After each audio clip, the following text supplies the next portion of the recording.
Jadi di daerah Bekasi, sekitar tahun 2011-an, ada satu keluarga isinya tuh Pak Jerry, usianya 50-an tahun, istri dan 2 anaknya.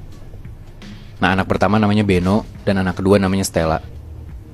Beno ini udah hampir 30-an tahun dan Stella ini masih kuliah. Ini keluarga cemara banget, Nat, Muy, harmonis, dan Pak Jerry ini ya bisa dibilang pengusaha yang punya toko besar kayak agen gitulah. Dan satu keluarga ini namanya udah gue samarin ya. Oke. Karena ini sebenarnya aib banget. Jadi Pak Jerry ini punya 3 saudara. Dia tuh anak tengah. Dan di antara 2 saudara lainnya, dia tuh yang paling mendingan lah. Hidupnya tuh lebih bagus, pengelolaan keuangannya bagus. Sedangkan 2 saudara lainnya tuh gak kayak dia. Nah, suatu hari neneknya Stella sama Beno, yang mana itu nyokapnya Pak Jerry ini, itu tuh meninggal. By the way, sebelumnya kakeknya udah meninggal lama ya. Jadi ya memang udah tinggal neneknya doang. Nah, si neneknya ini sebelum meninggal diurus sama adiknya Pak Jerry, cewek. Kita sebut aja namanya Bu Jessica ya. Oke. Nah, menurut Bu Jessica ini, ibunya mereka itu pesan kalau sebelum si ibu ini meninggal, si neneknya Stella dan Beno, itu sebagian harta si nenek ini tuh harus dikasih ke Jessica. Karena dia yang ngurus si nenek ini kan. Dia yang ngurus ibunya gitu. Oke. Nah ya kalau dari Pak Jerry, ya Pak Jerry biasa aja karena kan emang adiknya yang ngurus anyway gitu kan. Pak Jerry juga sebenarnya yang selalu nge-support secara finansial juga buat ngurusin si ibunya ini. Dan selalu bantu-bantulah sebelum akhirnya ibunya ini meninggal. Dan dia juga gak punya masalah dengan hal itu. Kayak ya udah warisannya dibagi lebih banyak pun ke Jessica juga gak apa-apa. Gua gak tahu ya pastinya sebesar berapa gitu maksudnya si warisan ini, nominalnya ataupun setengah ataupun sebagiannya tuh sepertiga apa berapa gue nggak tahu. Tapi intinya pembagian warisan ini nggak disetujuin sama kakaknya Pak Jerry yang nomor 1. Intinya kakaknya atau abangnya Pak Jerry ini nggak mau lah buat hartanya tuh jatuh ke tangannya Jessica. Nah kita sebut aja abangnya Pak Jerry ini namanya Johan ya. Si Johan ini maunya bagian dia tuh paling gede buat jatuh ke tangannya dia. Karena dia ngerasa ya betul. Nah cuman nggak berapa lama nih Nat, Muy, Pak Jerry ini sakit. Perutnya tuh rada menggembung gitu. Dan kalau kata diagnosis dokter, intinya Pak Jerry ini punya penyakit hati. Intinya livernya Pak Jerry ini membengkak. Cuman yang aneh adalah Stella itu tahu kalau selama bokapnya hidup, selama Pak Jerry hidup, dia tuh tahu banget kalau bokapnya ini hidupnya sehat, healthy lifestyle banget, gak macem-macem lah. Tapi kenapa tiba-tiba bokapnya sakit liver? Dan gak beberapa lama ternyata sakitnya Pak Jerry ini makin parah. Pak Jerry itu sampai gak bisa bangun dari tempat tidur dan perutnya makin bengkak. itu kejadiannya tiba-tiba banget ya? Tiba-tiba banget. Setelah percekcokan warisan ini dan pas Pak Jerry sakit terus diurus sama istrinya, Pak Jerry itu kalau buang air besar, dia sampai ngeluarin darah dan ada rambut keluar gitu dari buang air besarnya itu. Di situ Pak Jerry ngerasa kalau kayaknya dia perlu penanganan yang lebih nih, gak cuma sekedar dokter doang. Dia ngerasa ada yang gak beres sama badannya dia. Dan dia juga beberapa kali muntah-muntah tuh Nat, Muy, sampai ngeluarin belatung dari mulutnya. Padahal pas di ronsen sama dokter, itu cuma pembengkakan hati aja. Berarti secara medis emang beneran sakit hati tuh. Bener, cuman Pak Jerry ngerasa kayak ya kok kayaknya penyakit hati tuh gak separah ini gitu loh. Nah dari situ Beno coba buat tanya ke temennya yang emang orang pintar. Kata temennya Beno, ini kayaknya ada benturan antara kakak dan adiknya Pak Jerry. Kakaknya Pak Jerry tuh gak terima kalau misalkan gak bisa dapat warisan yang lebih besar dari si 2 adiknya ini. Tapi ya adiknya juga ngerasa kalau dia mesti nerima bagiannya dia dong. Nah Pak Jerry ini di tengah-tengah kayak kena benturan ilmu hitam dari keduanya gitu loh. Anjir kasihan banget jadi kena apes ya? Iya padahal dia gak ngapa-ngapain kan. Nah temennya Beno ini nyaranin buat minta bantuan ke pastor.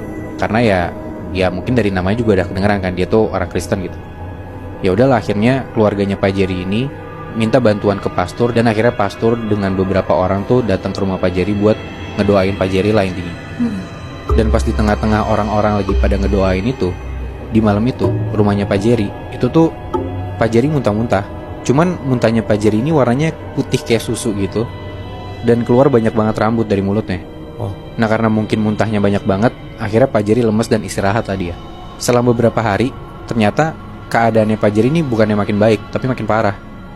Gak cuman muntah-muntah, gak cuman buang air besar yang gak normal, tapi Pak Jerry ini sampai kesurupan.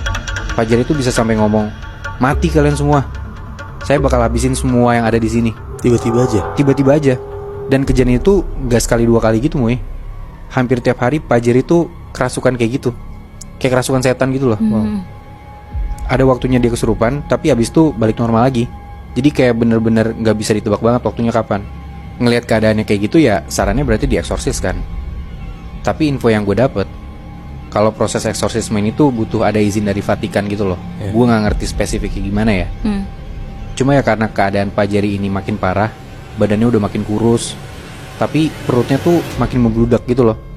Kebayang gak sih lo? Iya. Jadi kayak badannya kering banget, cuman perutnya aja yang gede. Kayak busung lapar gitu. Ya mau gak mau diambil resiko aja dong buat dieksorsis cepetnya. Karena kalau misalkan gak dieksorsis cepet, ya bisa jadi nyawanya bisa hilang gitu kan. Akhirnya pastor ini melaksanakanlah si eksorsisme ini di rumahnya Pak Jerry, di kamarnya dia. Semua orang di luar tuh, jadi yang di kamar cuma Pak Jerry sama si pastornya doang. Berdua. Dan itu bener-bener dari luar kamar kedengeran kalau Pak Jerry ini kayak lagi teriak-teriak gitu loh. Kedengeran dari dalam kamar, Pak Jerry tuh teriak-teriak kayak, Jerry udah mati, dia udah dibakar di neraka. Wah, tapi itu suaranya si Pak Jerry. Suaranya Pak Jerry. Tapi ya kita tahu itu bukan Pak Jerry kan. Iya. Itu di tengah-tengah lagi eksorsis gitu ya. Dan lu kebayang gak sih kalau misalkan lagi gempa ringan gitu. Nah itu tuh rumahnya Pak Jerry bergetar gitu. Buset. Kayak ada gempa ringan.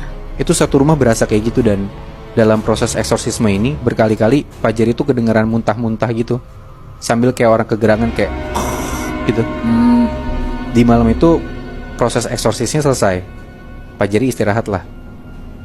Terus besoknya udah kelihatan sembuh, udah mulai sadar. Terus kayak Pak Jerry tuh kelihatan udah kayak dirinya sendiri lah. Udah gak kelihatan kayak kalau misalkan lu mungkin bisa ngerasa ya kalau orang yang lagi aneh tuh raut mukanya beda. Nah ini tuh udah kembali normal gitu loh. Walaupun masih lemes juga ya. Tapi tiba-tiba 2 hari kemudian Pak Jerry ini meninggal. Anjir. Sedih banget dong satu keluarga. Dan kaget juga mereka di situ. Tapi nggak sampai di situ Nat, Moy. Yang mereka pikir ya udahlah, bokapnya udah meninggal gitu ya. Walaupun sedih. Tapi selang beberapa bulan, Stella, anaknya Pak Jerry, itu kecelakaan. Dia lagi naik motor dan tiba-tiba aja dia ketimpa pohon yang roboh. Terus meninggal. Meninggal Di tempat. Mungkin kelihatannya kayak kecelakaan biasa ya. Cuman rasanya Beno dan nyokapnya ini keadaannya makin parah gitu loh Nat, Moy. Ekonomi keluarganya tuh makin buruk. Kayak musibah yang mereka terima tuh gak selesai-selesai gitu loh. Bokapnya udah meninggal, adiknya Beno juga meninggal. Pokoknya hidupnya Beno dan nyokapnya ini makin melarat lah. Dan hal ini tuh nyampe ke kuping temannya Beno yang orang pintar ini. Terus setelah dia telusurin dan nanya-nanya ke orang-orang pintar yang ilmunya lebih tinggi dari temannya si Beno ini, hidup melarat yang gak selesai-selesai ini tuh yang dialamin sama Beno dan nyokapnya itu karena ibunya Beno sendiri. Karena dia tuh masih dendam banget dan gak terima sama keluarganya gara-gara kena akibat kayak gini gitu loh Moy. Mulai dari ngeribetin harta warisan, bagian yang gak adil, sampai ya meninggalnya Pak Jerry. Dia tuh, si nyokapnya ini tuh dendam banget sama kakak dan adiknya Pak Jerry. Jadi kayak ya mereka udah kena dendam dari kakak adiknya, tapi ya karena dia gak bisa ikhlas dan gak bisa pasrah sama keadaan itu, akhirnya ya keadaan itu gak selesai-selesai.